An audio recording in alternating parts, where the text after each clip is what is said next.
I just had this weird fascination with emergency services, fire engines, police cars, ambulance, you name it. Sunglasses are the one item that is not provided for us by our departments. And it's the one item in which we can put our own style and personality to a uniform. So I naturally took to sunglasses. I don't believe in all the fluff that's on the internet of overnight millionaires. You need to make sure that the things that you think in your head or on paper are actually going to play out. I didn't know what the materials were. I didn't know how to source them. I didn't know anything, but I had the courage to take that first step.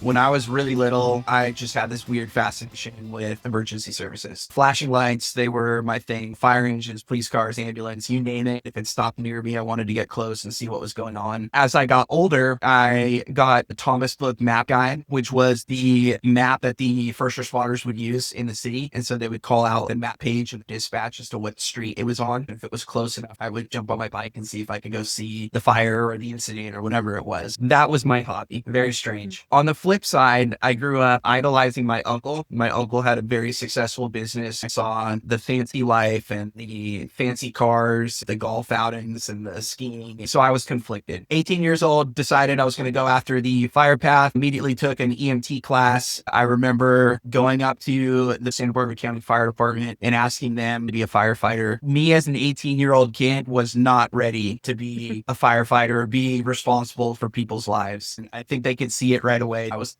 not shaved. My hair was all over the place. And they pretty much told me to grow up. We want adults in the fire service. We don't want kids. So go do something else, get them life experience. And then after you've done that, come back to us. If you're still interested, we'll point you in the right direction. While I was in college, I started a business pre-Lyft and Uber called Pacific Beach Bus Co. And we bus kids from San Diego State, Pacific Beach on Thursday, Friday, and Saturday nights for $15 round trip. And that was my first real business. And then funny enough, as I was working, I saw somebody crash their car, jumped out, emergency scene developed around me, and I was like, this is it. And so that was my deviation, again, away from business, back to the first responder route. And then I traveled that path until I landed the career jump. It's an incredible story, and that synchronicity of the awareness that you weren't quite ready for that, but it was part of where your heart needed to go. I think a lot of times people just spend their entire lives in that pendulum swing where they're constantly conflicted, like, what if I had done this or what if I had done that? You found ways to honor the entrepreneurship side of you, and you also heeded that call. I think sometimes we just have those natural inclinations. Yes, it was childhood wonder at the emergency responders, but I think that there is a piece of us that knows we're supposed to do something.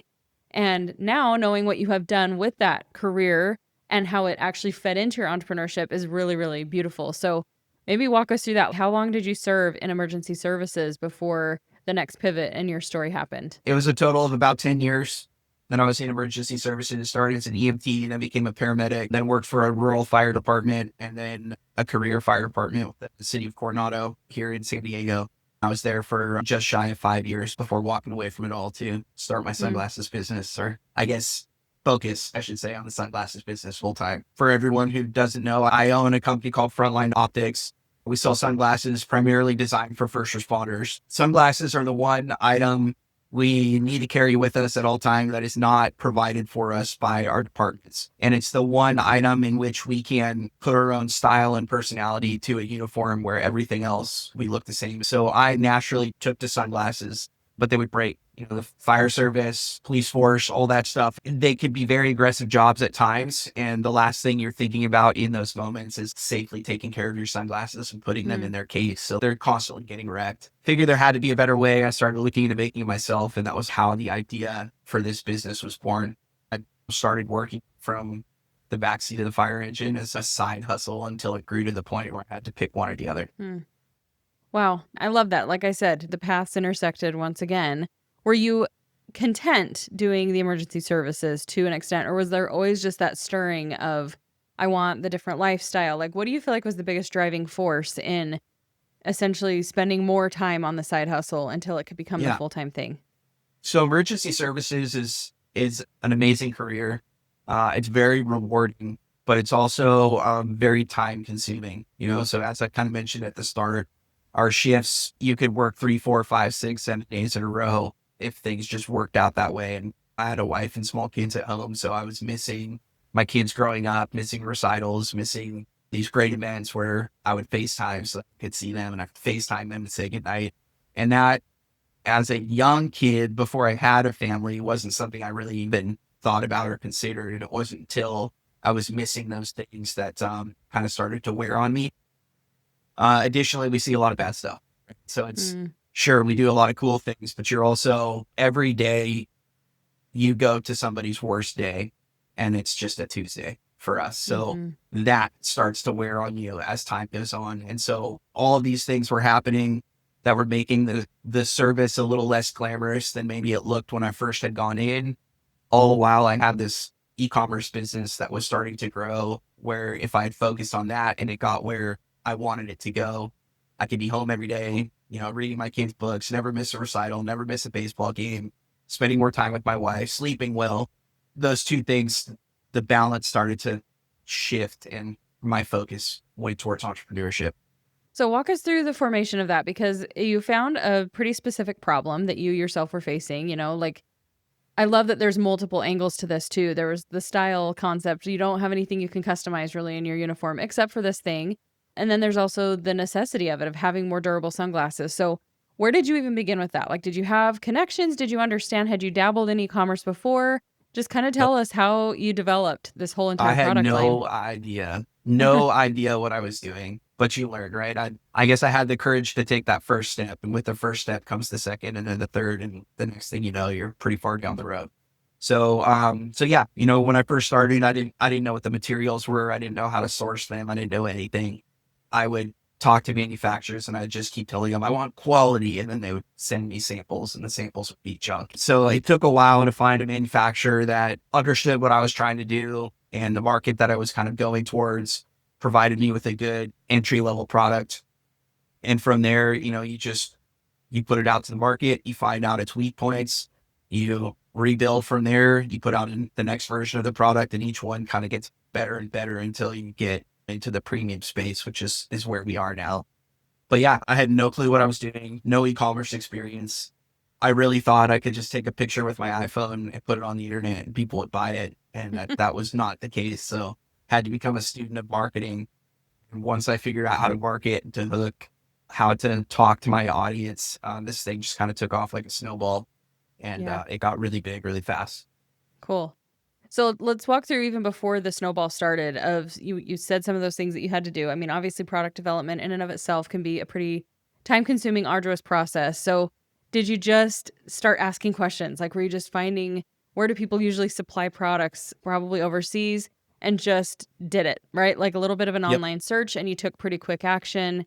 And then it was just one step after the next to find, how long did it take you to get to a product that was really viable, that you were ready to sell and you were ready to order multiples of? Took me a year. Wow. So a year of trial and error, shipping things, talking with people. I had gotten with one manufacturer all the way to the point of, had picked the samples, we were ready to go, and then they like the MOQ on me at the last minute. And they're like, well, no, it's double. I'm doing this with strapped for cash. I started this thing with a $5,000 overtime check that I wasn't anticipating having. So it's not like I just had this pool of money to tap into. It was fixed.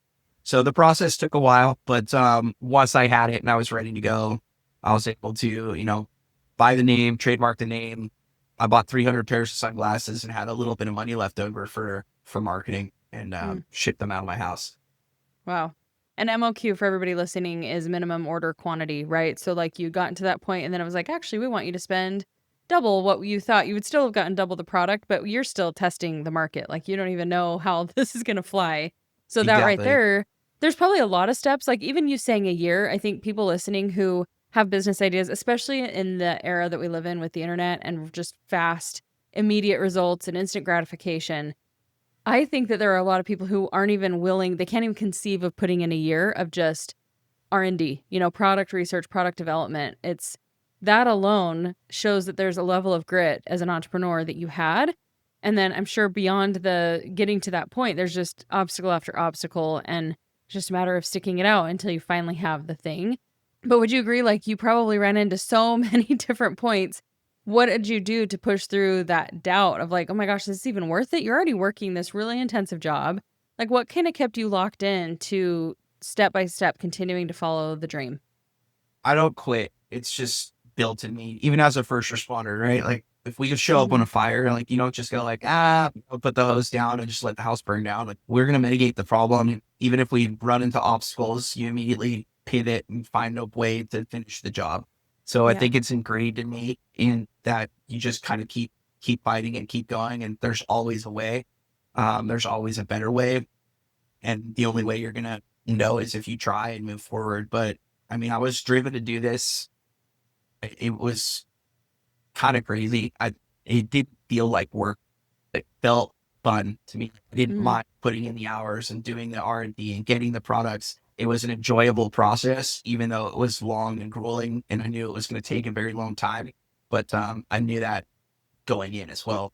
Yeah. I don't believe in all the fluff that's on the internet of like the, overnight millionaires. That's all fake. Like Mm-hmm. that's there to sell a program or a course to get people in. And the only person who's an overnight success in that is the person who scammed you, into thinking that you could make $1 million in 6 months by following their program. Yeah. So yeah, for anyone listening, like, yes, it's going to take a long time, but I can promise you that it's worth it. Just have faith. Yeah. Okay.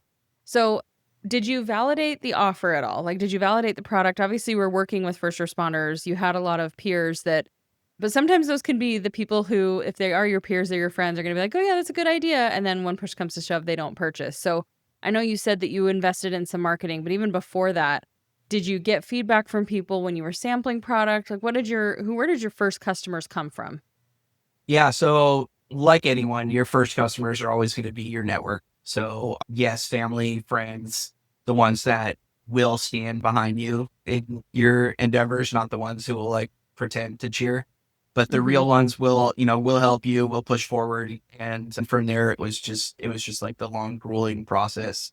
I will say that the more rewarding feeling was not the first sale, but it was the first sale to a complete stranger where I Mm, was like, wow, like I just sold this on the internet to a guy in Texas, right? yeah. I don't know this person, right? I'm shipping to Texas now. So yeah, it's, everything's like a little reward, but it certainly takes a while, but the momentum does come initially from your network. Yeah.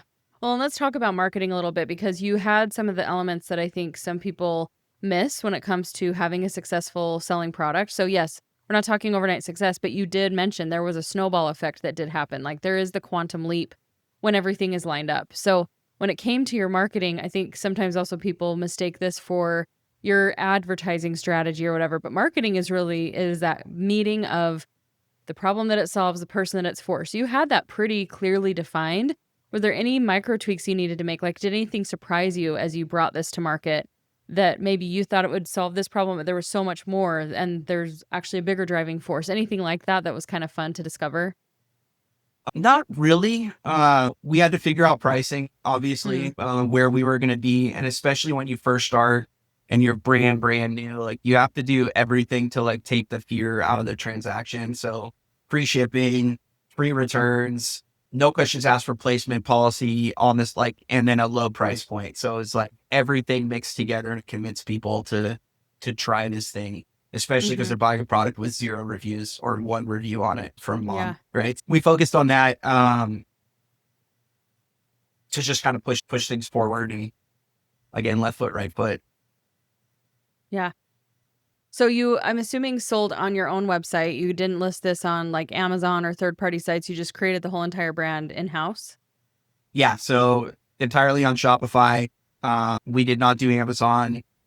We went the hard road, I guess you could say, and kind of marketed everything directly to our own site. We wanted to own the customer the entire time, create the email list. And, at the time I didn't realize how valuable the email list was, but having that, again, a sale comes up and now you can tell everybody that's ever had any interest in your product at all that there's a sale and it's cash injection into the business, and that fuels more of the growth, and all that stuff Yeah. compounds. So in the beginning, like you mentioned, you're kind of alleviating every single fear or concern that people can have. But as that grew and you had more reviews, you had more success. Did you go back and tweak any of those things? Like did you increase price at some point to realize we actually have a really competitive product here? Did you change any of those policies as you were more established? What do you think contributed to like the continued success? We definitely had to like A/B test our pricing. But once again, I didn't know what an A/B test was. At the end, I just kind of threw something like, "Oh, a similar product prices at this. This is where I should be." But data will tell you, what your customers are willing to pay. Additionally, I wasn't taking a salary when I first started, so I didn't have to worry about what it costs to run the business. I was able to take everything that I made and just kind of like pile it back to the business and grow it without taking a dollar out of it for a very long Mm. time.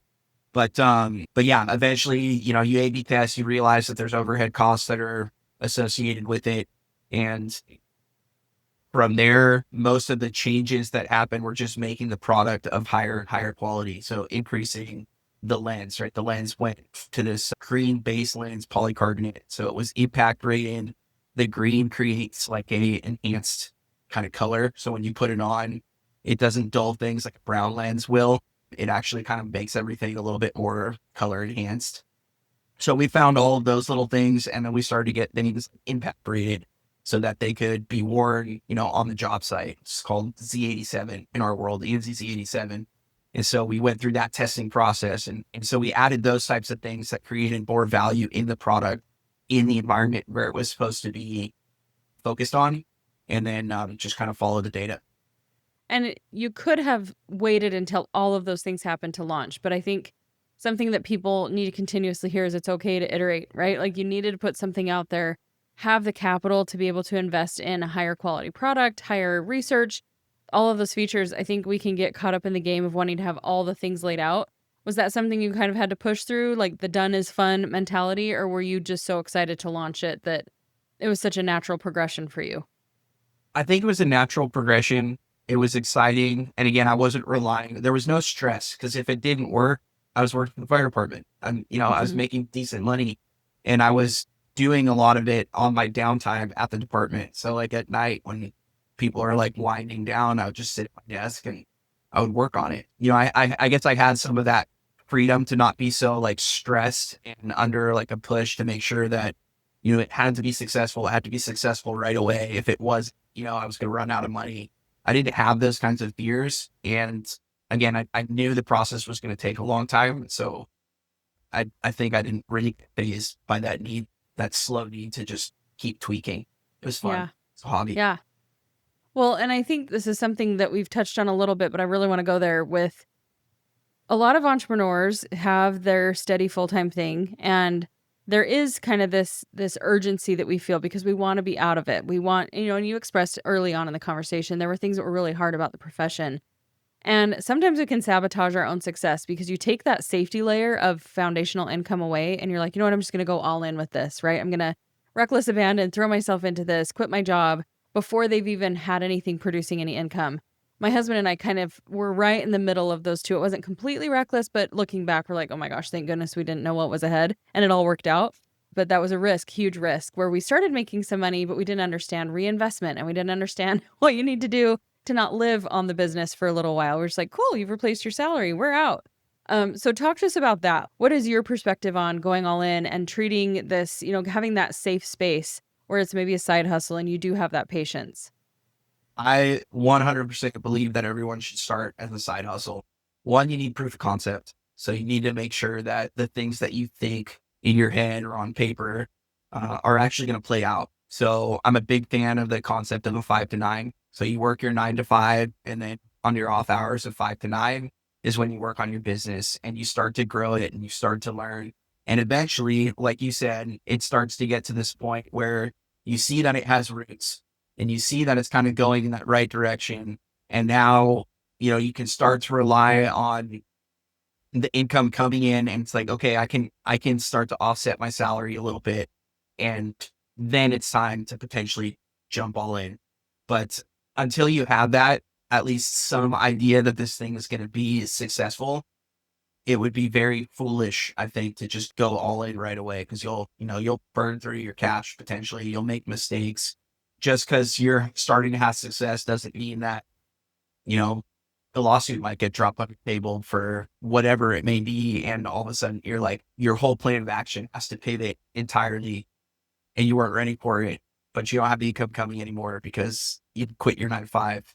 Hmm. So making sure you really do have a good solid foundation and you can rely on the income, you can rely on the seasonality of the product. If it's a seasonal product, you have to understand that your ups and downs. So you don't think like, oh, wow, for us, summertime is huge. And if I was to just ride that summertime wave, well, when the winter comes around and everything's, gloomy outside and people aren't excited about buying sunglasses, sales will drop, but I needed those sales of summer to survive off of, right?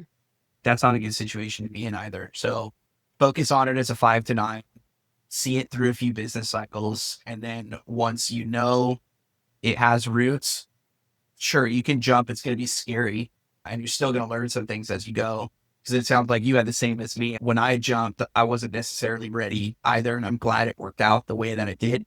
But it certainly wasn't necessarily like a sure thing at the time that I left. Yeah. I don't know if it ever is a sure thing, but I think that's such a good concept of like that it does have roots, because it can become unshakable over time. But if we're trying to jump too quickly and it's still trying to gain those roots, then we, without even wanting to, can be the very ones that like knock it down, because we start to put undue pressure on it. And we, like you said, make reckless decisions, maybe in fear, maybe in just this urgency. It has to work. It has to work.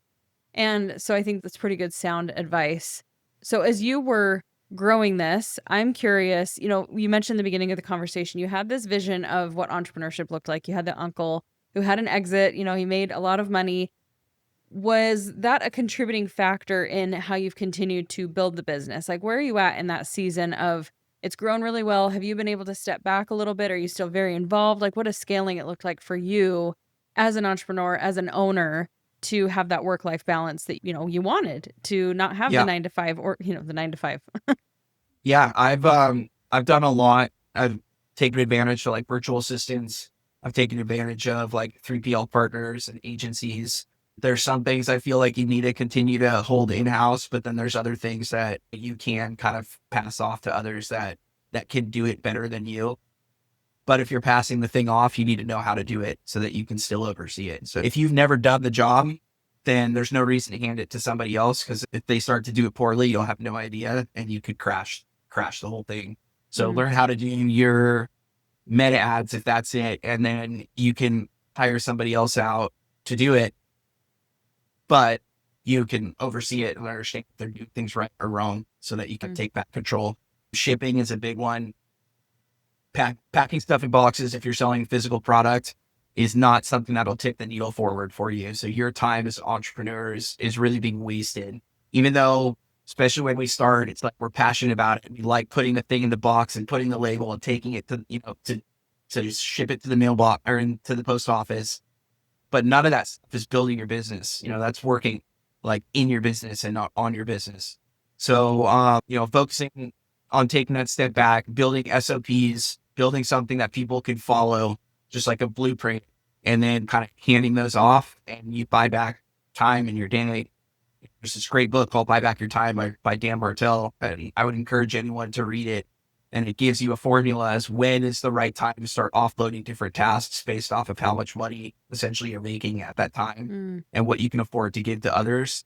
You should kind of rinse and repeat that so that your time is able to be focused on things that can grow your business and can grow you personally. Yeah. Yep. I know that can be one of the most challenging transitions for people who they have the desire to have the freedom and they want to own their own business for the flexibility. And I feel like it's rare for people to ever actually find that, to really lean into that, because it is hard to let go of control. It is hard to know the right timing. So it's helpful to have those resources. I know sometimes it can be nuanced depending on the business. I mean, even you saying like, see your business through a couple of cycles. It depends on the business, right? A cycle could be a quarter and it's going to be repeatable. And I think it's just understanding bird's eye view, what your business model is going to look like so that you make sure that you have, I think I look at it as like not making those decisions emotionally and having the resources to make objective decisions and being able to zoom out and look at, it's helpful for me to coach other people sometimes because it helps me coach myself. I'm like, you shouldn't be spending your time doing that. And as I sit here and I'm packaging the product, right? I mean, buying back your time is such an important concept to be able to run more like that CEO role. And I appreciate you too saying that it's not that we just immediately hand it over. I've been working with some clients right now who've tried that. People come in, they say, you should totally do this. And they hand that over and they say, great, let's do that.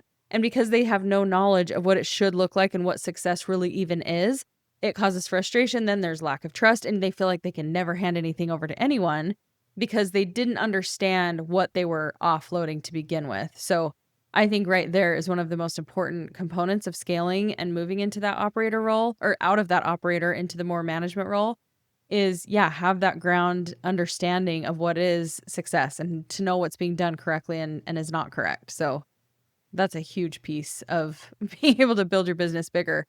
So for you guys, what are you looking at right now? Like, how is the structure of the company? It's grown. How many years has it been since you've been able to full-time do this, first of all? And then what has kind of your overall vision and how do you show up in the company now?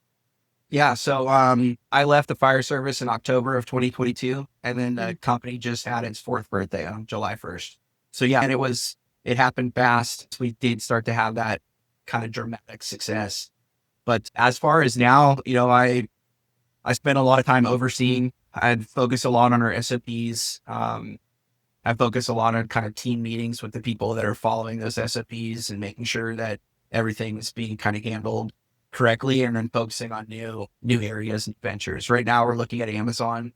So we haven't been on Amazon for 4 years. We've built a brand off Amazon, but we've also found that our term Frontline Optics is being searched quite regularly on Amazon. And there is a large number of people who only purchase on Amazon because they trust it, they know they can return it. So not being there is potentially costing us a lot of money. So we're in the process of kind of launching that channel, which is an animal, and Amazon is crazy.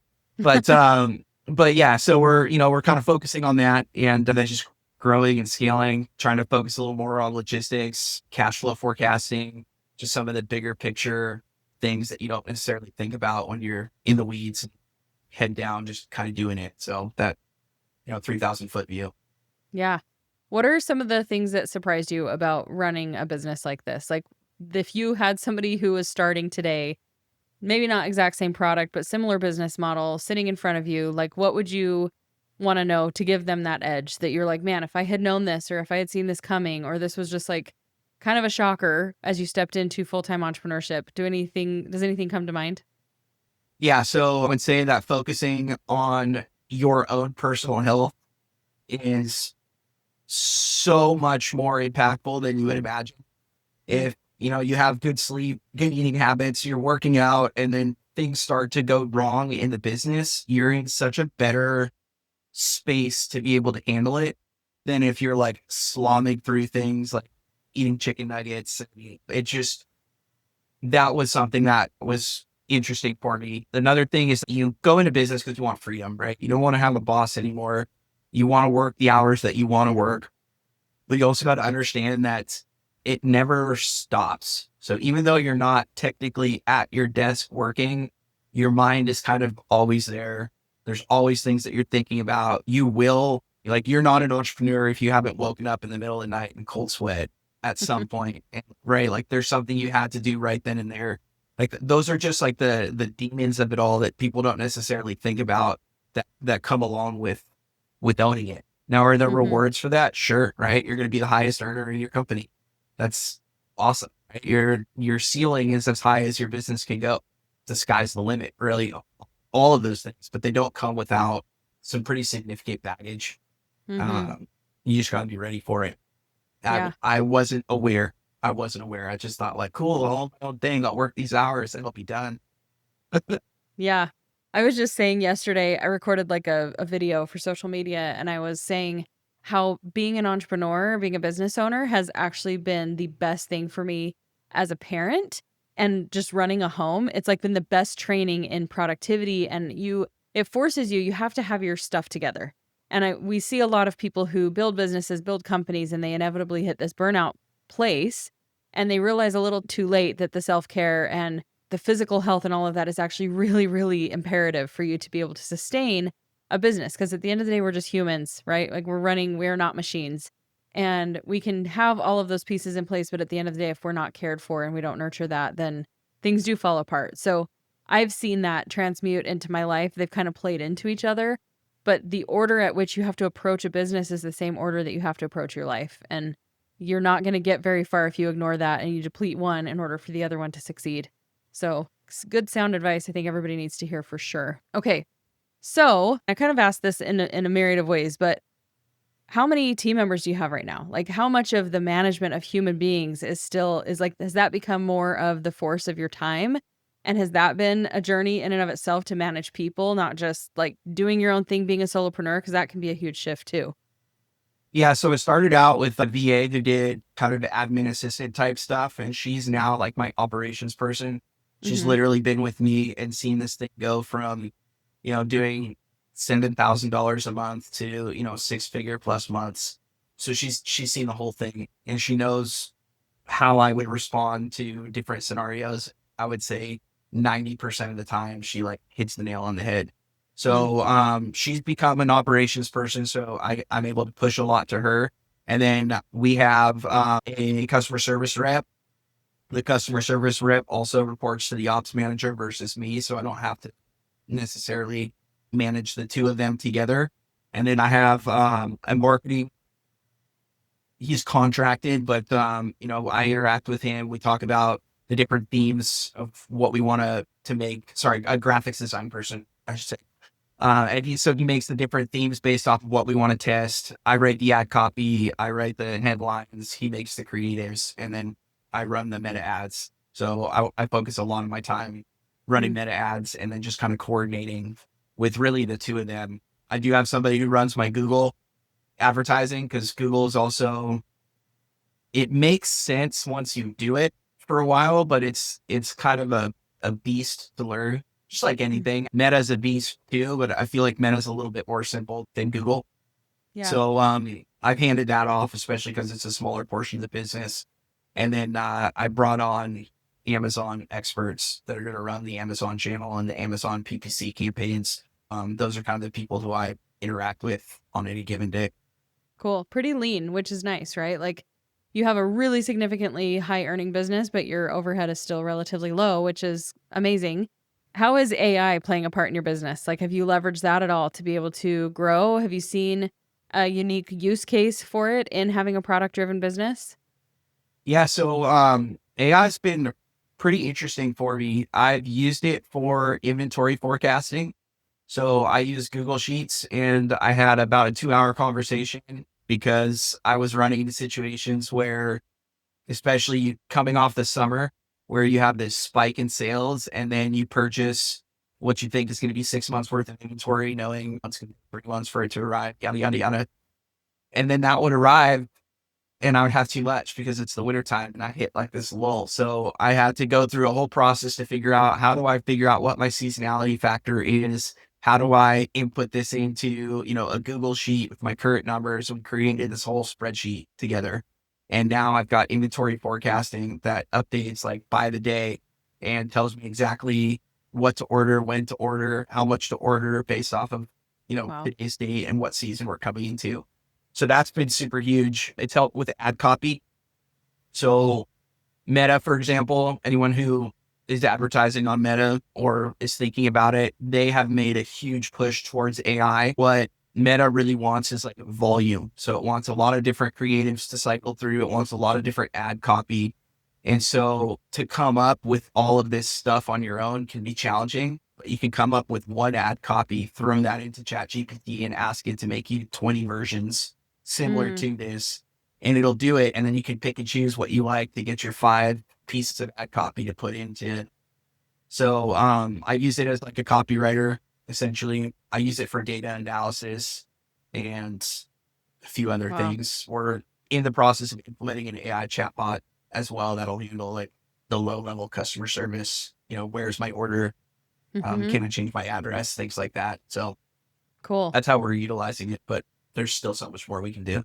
Oh, yeah. I mean, we're all figuring that out. I love the inventory management and projection because I know you mentioned that earlier on in the call. Like, you do have a seasonal product to an extent. So it's so cool. I love it. Like, those things that we maybe with our human brains can't necessarily do off the top of our head. And you can really get a better snapshot of what to expect. And that gives you peace of mind and that helps you be a much more responsible business owner. So that's a cool use case in this instance. Where can people connect with you and learn more about the product or just connect with you in a business sense? Sure. Yeah. So business is Frontline Optics, frontline-optics.com or Frontline Optics on pretty much, all the socials. You can find us there. We're most active on Instagram. And then, if you want to see what a day in the life of me is, you can find me at Mike Ettenberg on Instagram, or just search Mike Ettenberg, the LinkedIn, and I'll see you there. Awesome. Thank you so much, Mike. It's been fun to learn about your journey, your experience, what you created, and all the different paths that you've kind of gone down to diverge into this one amazing thing that you provide. So thanks for telling us all about it and giving us some insight into your business. Awesome. Thanks so much for having me.